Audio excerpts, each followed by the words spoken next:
Let's hear from the coach. This is Behind the Beard with Bobby Smirniotis, Forge FC head coach and sporting director. Now, the woman who takes us there, here's Mackenzie Barwell on the Forge Audio Network. It's super warm out. Let's talk about that. I walked outside, 20 degrees. It's 8 a.m. It's also warm in here. It's really hot in here. Yeah, I think the heat's been on from the last week or so. You've got like a sweater on too. Yeah, everyone's assuming that like it's still going to be winter temperatures, and now it's what is it, 20 degrees? A sauna. It's nearly 20 degrees outside. We got drenched yesterday and it was cold. Today, the wind came out with the sun. Oh, yay. Yes, it was a windy day in Hamilton. Well, do you think you'd ever like go back to that one look you had with the shorts on game day? I know that only happened one time, right? If field temperature is over 50 degrees, yes. Okay. That's what it was that day. Really? Yeah. Oh, I forgot about that. Yeah, I want to say it was like 42, like regular temperature, 48 with the Humidex, but because of the turf, and that was the old turf, it was over 50 degrees field level. Holy smokes. Yes. I didn't realize that there was a different turf at the time. Yes. Okay. Well, there you go. I think we're still in the clear. I think we got another year left in this one. Yeah. Before it changes. Okay.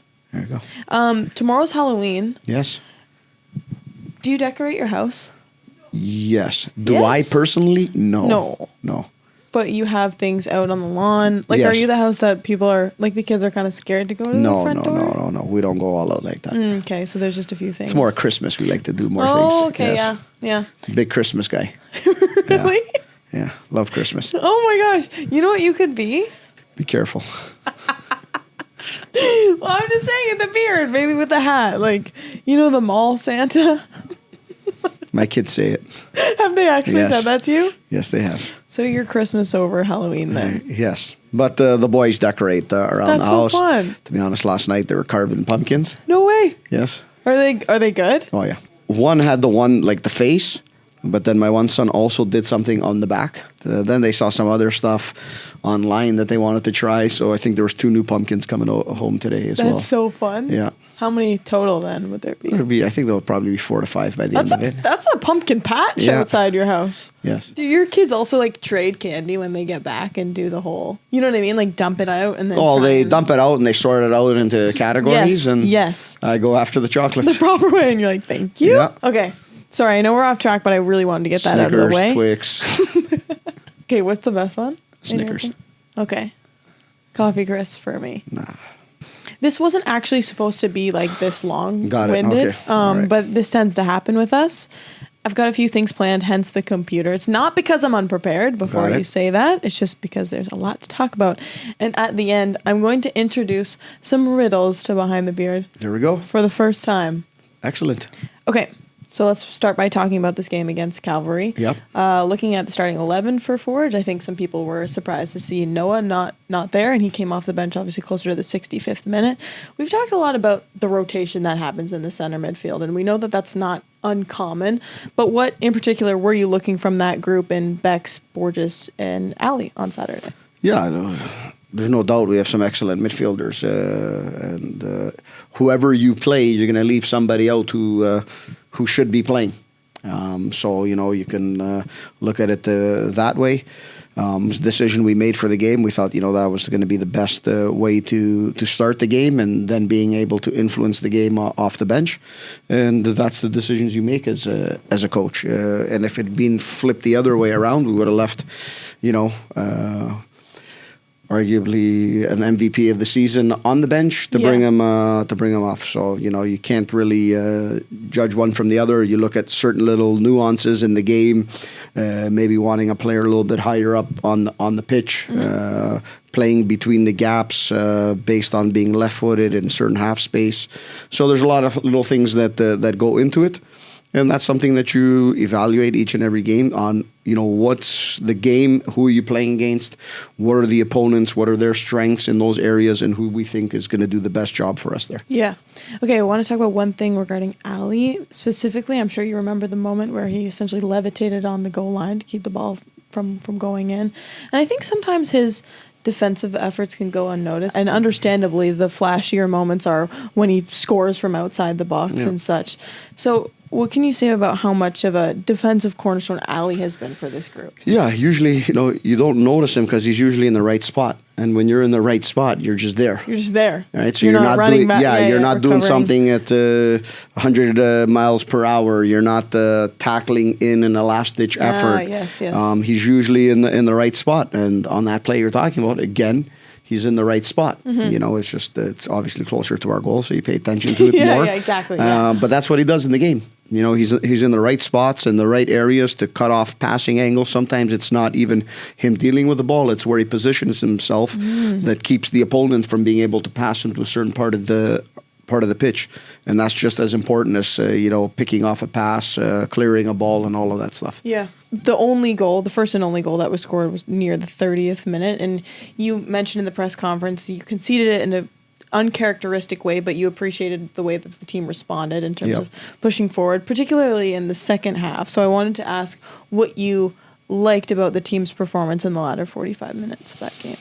Yeah, we showed energy, we showed speed, we showed urgency to get forward, and we were able to create some very high quality opportunities on an opponent who did a good job in that situation. In playoff football, you go up, and a lot of times all you need to do is lock down the space. We've been the architects of that many times in the past, so it's a tough thing to break through, and you're happy that you broke through. That you found those moments. Obviously, you're not overly enthused as that you weren't able to tie up the game. But it would have been a lot different if we weren't doing what we did in the second half of making sure we played at a high tempo, that we created high quality opportunities, got the ball through the box on occasions in a situation where there's usually 8 to 9 guys in there defending. For every last ball. So, that's the one thing that you take as the positive, because you don't take a lot from these games. When it's a playoff game, it's all about getting the win. But we take that because we know we've got another game to play. So you got to make sure you learn from that. You take the positives from it. You take what you can adjust in that situation, and you move on. Yeah. That, I think, also translated in something that you said in the presser that's been quoted a few times since, actually, not the first line from you, and that was the path to success isn't always linear, and you've done it a certain way multiple times in the past, but now it's just a little bit different, and that's not necessarily a bad thing because you have the same opportunity as the other two teams left to lift the North Star Cup. So how do you ensure that the team shares that mindset after, repeatedly taking that one direct way to the final and knowing that it didn't really go as planned, I guess, in this last one? Yeah, I mean, you got to look at it, and you've given yourself an advantage from what you've done all season. So by finishing top of the table, you've given yourself an advantage to have this opportunity. So that, is a right you have. So it's not the end once you've lost one game. You got to think of it sometimes as you're playing a 2-legged semifinal. If you win the first, you go, and if not, you play the second leg against a different opponent, and the score of the first game doesn't count. So you can look at it a million different ways. But what you have is another great opportunity in front of you to do the exact same thing that you're planning to do, to play in a final. We're not playing another game to play something else. We're playing a semi-final game to be able to go play in a final, and that's what we have in front of us. So you can't ask for anything more. It's a tough thing when you've been doing. This year already has a trophy in the cabinet as well. So it's the guys got to keep on pushing themselves for something that is tough, for something that they've done. And then I guess sometimes if it's not do or die, maybe it's not at our best. And I'm not saying that was the case on Sunday, because the game is decided on a goal that won't happen often. On the flip side, it's what I told the players. Last year we won in Cavalry in the same type of game off of a corner kick where 4 of their players bumped into each other and the ball went in. Right, so these things happen in games. Ottawa's first goal in their match against York over the weekend was a corner kick that bounced into the first zone where a player left the post, which that never happens. You can do that 100 more times, and the player will never leave, and it'll just clear the ball. But these are the things that happen in these games. So you got to be.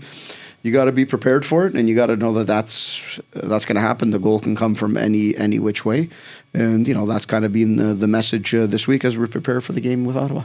This is so interesting. You just pull the so many instances. Yes.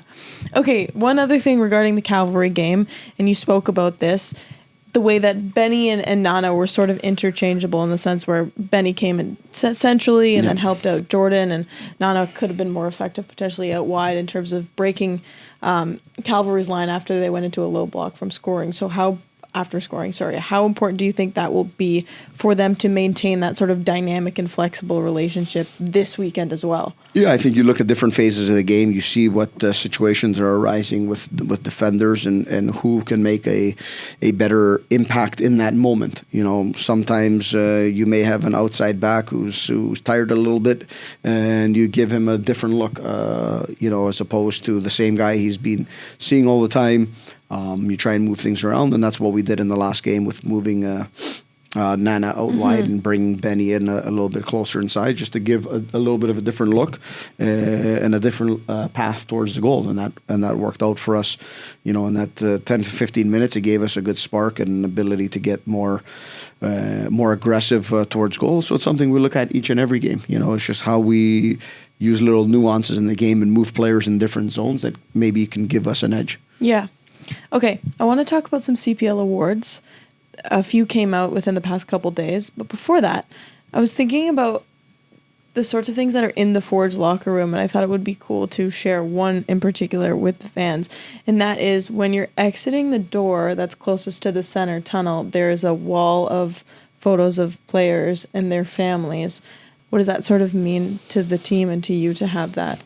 Yeah, I think every year we do something different in the area, and they have this specific area that's only for the players in their final moment before they step outside. And there's pictures of all the championships that we have and the teams that have been part of that. And then there's a wall there with each player and with a picture of their family or a picture that they'd like to see before going out. Yeah. So it's kind of open.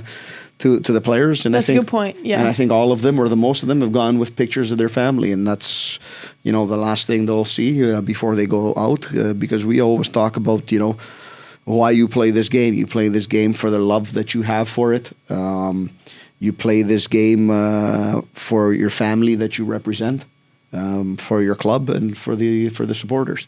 And for a lot of them, their biggest fans are their family. So I think that's always a nice touch before you go out. It sometimes motivates you, but it also brings you down to earth on why you do this, and grounds you, and the love of the game and those people that are around you. Because whether you win or lose, fans will have something to say, coaches will have something to say, but your family's always there with you. They're going to be there. Yeah. They're there. Some of the photos are some of the guys are unrecognizable in the pictures, hey? I had to do a double take a few times. I wasn't really sure what it was at first. One of them being Alex. Yeah. And transitioning now to the CPL awards I was mentioning, he has been nominated for CPL Defender of the Year there we go. 2024. Was that today? That was today, just a couple hours ago, Good actually. Stuff. Everyone knows he won this award in 2022 already. So, what do you think it says about the job he's done for the team this season, but also the standard he's been able to set for himself and maintain over the past couple years? Guys played every minute of every game we've played this year. Whether that's been CPL, CONCACAF Champions Cup, Canadian Championship, he's been there in every situation. And at the top end, when things have gone well, when things haven't gone well, he's been there and he's been excellent. It's a fantastic year for a guy who loves talking about him being a midfielder. He's an excellent defender. Yes. He's had to throw that one in there, Alex. I think we're done with that conversation now, especially after the nomination. There we go. Oh, I'm sad. I honestly laughed so hard, still thinking back to the conversation that you had with him at the hotel. I'm tired. What did he say? Something like, he had flown from... He had just flown in from Sweden. It was his first day at the club, and asked him how he used to do it, and he said tired. Happy to be here? I'm tired. At that point, I'm like, okay, it's normal. But then when you get to know him, you realize that was the first thing that came out of his mouth. Yeah. How fitting. Years later, you're like, still. yeah. Okay, Kwasi also nominated U21 Player of the Year for 2024. I'm sure you know many of these stats already, but I just want to give context to those listening because there's a few pretty cool numbers. Obviously, he made that positional change in May, and then he went on to score 8 goals, 2 assists, 14 chances created. This is a little bit more of a specific one, which you might appreciate. He finished the year tied first in goals per 90 minutes. Yeah, among CPL players with at least 350 minutes played. What are your initial thoughts on his nomination and also his ability to accumulate such crazy stats within such a short or condensed time frame? There's a few things. One is excellent season from him. Yeah. From the start until he left, he was excellent. He was a catalyst for us, doing very, very well. Through that period, both in the CPL and the Canadian Championship. It was very important to the team. They're scoring 2 crucial goals in Canadian Championship games as well. Yeah, and then you look at it and you say, as a team, we lost a player who had the top, goals per 90 in the league, and we've gone on to, to top the table. And here we are. That's a testament to the team itself and the work that they've put in. And then you look at those numbers for him and you say if he was here, he'd be scoring a lot more goals. True. Per 90. Yes. Right? So, it's great to see his name there because, it's deserved. He's done well. He's done excellent since leaving here. And I know this is obviously a CPL award, but, he's the under 21 player with, I think, the biggest impact. If you look at things for the time period he played and what his contributions were in helping the team get points and different things, excellent all around. Mm-hmm.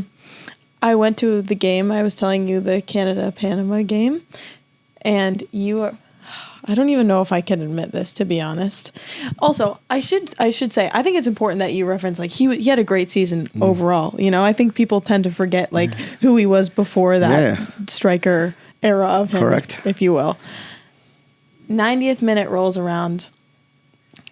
I'm with a friend and we're just trying to figure out, okay, Kwasi's coming back down. He sits on the bench after warming up. I'm dang, he's not coming on. Yeah. I'm freezing. Let's get out of here. We hear the PA announce the substitution from outside BMO Field. No re-entry. Anyways, I'm really happy for Kwasi and never leave the game. Yes, that's what I was going to say. Never leave the game. There's one thing I learned. You were there. That. There was only 5 more minutes. I was there. Just it's not don't like you leave. left in the 75th. Don't leave. Yeah, don't leave. For 5 minutes. 2 seconds left. I thought I was, beat the rush. Everybody's. Did you beat the rush? Not barely. Yeah, there you go. Still Toronto traffic driving home from on the Gardiner. Correct.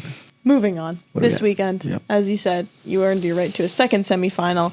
This time, Atlético Ottawa, after they beat York in penalties. I spoke to Noah, and he talked a lot about how Ottawa does a good job at bringing different looks to Forge every time there's a matchup between these two teams, whether that's personnel, formation. And he mentioned that there's an importance of eliminating both counter-attack opportunities and set pieces to neutralize certain players, including Amir Didic and Del Campo. So is there anything else that you think would be worth pointing out in terms of what has to happen to be successful this weekend? Yeah, I think we need to be our aggressive good selves. I think, these are games where you can't have 10 to 15 minutes where,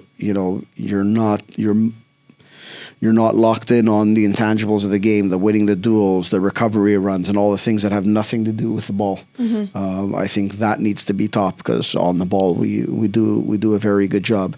I think it's all the other things. Our heightened level of attention has to be there, and if that's there, good things always happen. Mm-hmm.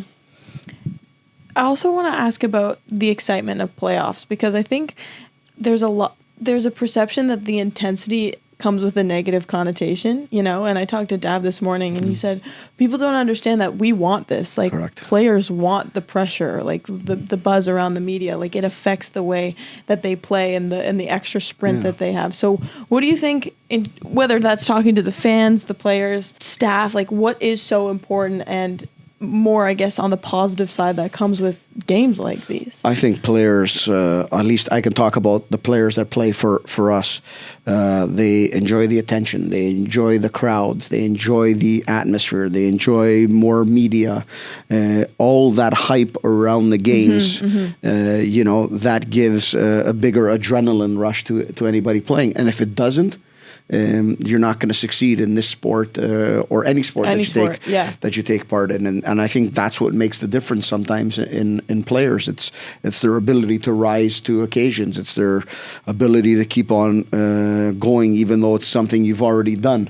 And done again and done again. And I think, that's the one thing we talk about here in our locker room, because it's sometimes easy for an opponent to get up who hasn't won a championship than for us. And that's always our challenge. And that's a challenge we've accepted year after year as a team. And it's a challenge we keep on putting forward to the guys because it's not easy. But then you get to these points and you're like, all right, we're there.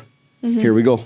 And I think that's the beauty of it, and all that energy around the stadium, the atmosphere, and all of that. It just allows the players to kick it up a notch. Okay, I think that's a perfect way to conclude the conversation today. As I said earlier, riddles. Okay, riddles. Are you confident in your riddling? I have no clue. You're just gonna go. Okay. How much does a chimney cost? My wife's the best at this stuff. Yeah. Yeah, I'm not good at these. Let me answer the first one, and then we'll go from there. Nothing. It's on the house. See, that's why she's great at this stuff. I'm like, what is this ridiculous thing? That makes sense. Yeah. That makes sense, right? Okay. I'm gonna go all for 10, whatever you do. Hey. This one's a little bit more. I'm not good at these. This is applicable to you, okay? Yeah, not good at them. Why is Europe like a frying pan? Why is Europe like a frying pan? Think about your heritage, Because there's grease in it? Grease is at the bottom. There's grease in the frying pan. Yeah. See, that's why I'm terrible at this stuff. You got it. That literally counts. Yeah, but you said to think about your heritage. Okay, sorry. I went to the... How much did you like that one when you read it? You're like, that one's great. I loved it. She's going to stop breathing now. I know. I was like, this is perfect. Okay. I went to the aquarium this weekend, but I didn't stay long. Why would I have left early? Why would you have left early? I'm not going to get any of these. Because something seemed fishy. How would you get that? At the aquarium. Okay, I get it. How are you at these? No, yeah. Really? Okay, I probably honestly, if I would be the one answering, I'm gonna be honest. My wife is excellent at this stuff. Okay, we need or stuff like wordplay, like things like that. She's got them all. Interesting. I have no clue how she does it. Complete opposite from you. Yeah. Listen, this is not the final episode of Behind the Beard, so I'm not gonna, that's not gonna be our finale closing thing. Maybe I gotta up my riddle game. Probably won't. Okay. Because it's not like real logic, so I'm a terrible human being when it comes to that stuff. Yeah. Okay. This is episode 26. Next week will be episode 27. Yes. No riddles. No riddles. That's what I was going to say. No riddles, no math. Start your countdown. That's a great deal. Yeah? Yeah. There we go. No riddles, no math. This has been Behind the Beard with Mackenzie Barwell and Bobby Smirniotis. If you like what you heard, please like, follow, subscribe, comment, and share. It's got to be Christmas everywhere. Last question regarding Halloween, okay? We're not talking about Christmas? No. Oh, okay. I'm going back to my thing, okay? Tomorrow. It's literally tomorrow. Yeah. We have to stay on track here. Got it. What do you give out? Like, I think this says a lot about a person for the candy that they give out. Or do you give, like, oranges? No. No, definitely not. There's always that one house, though. Yeah, I don't know what they're thinking. Yeah. Right? But it does happen. Apple. I know. I've got apples at home. I've got Right? I've got apples. My mother before. went to the supermarket. Yeah. She buys the fruit. She never buys the